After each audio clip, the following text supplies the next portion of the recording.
Good evening and welcome to Finding Harmony, a conversation and song exchange with artists about mental health. I'm Adam Levy. I'm a singer-songwriter and survivor of an adult child's suicide 3 years ago. So growing up, I dealt with obsessive compulsive disorder, mild Tourette's, anxiety disorder, and on and off again depression since I was probably 3 or 4. A few years ago, I probably I don't even know. I've never been really diagnosed with anything. I'm not really one that I think succeeds with having a label put on things. But I think probably if a doctor were to look at it, I probably had a pretty close to a nervous breakdown out on tour from what was ultimately touring too much and not taking care of myself both mentally and physically. I struggle with anxiety and depression. And then I married, I fell in love and married a recovering addict and alcoholic, and also undiagnosed bipolar. Yeah. My name's Johnny. I'm an addict and an alcoholic. Yeah, thanks.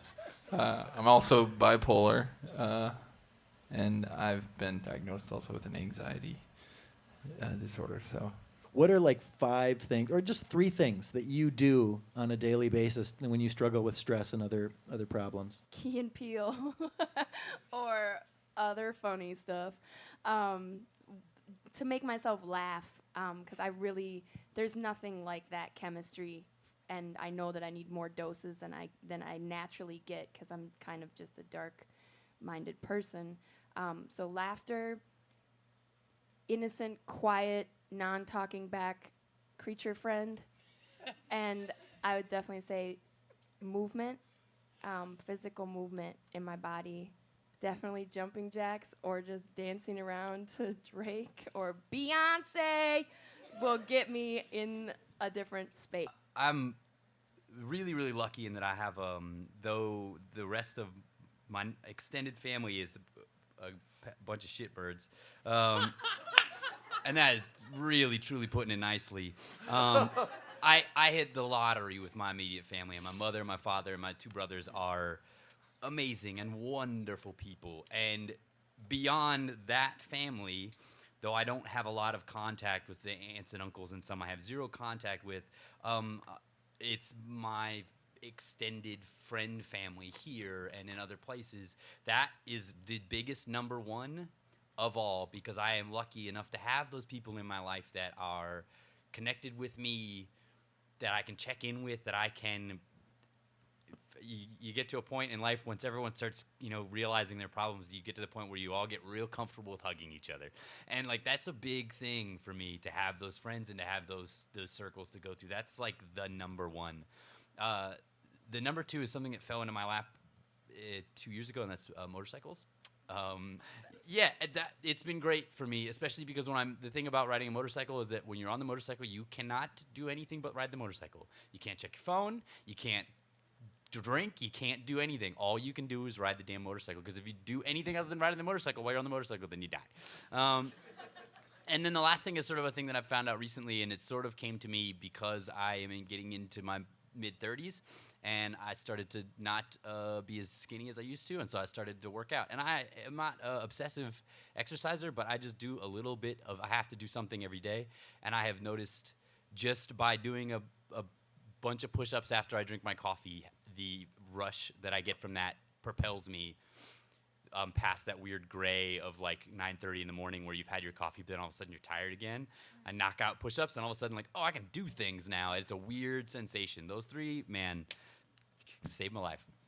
I also have furry creatures that I love, and they're my babies. Really does. I really love them. There's Max the cat and Tigger the dog. And they're adorable, and we talk to each other because I feel like I can communicate with them telepathically. Also, We'll talk about that later. We'll talk about that later. I really think that physical activity is huge. If you can get outside, get outside. If you live in the winter in Minnesota, it's harder. But we've been doing yoga, and it's actually been really awesome.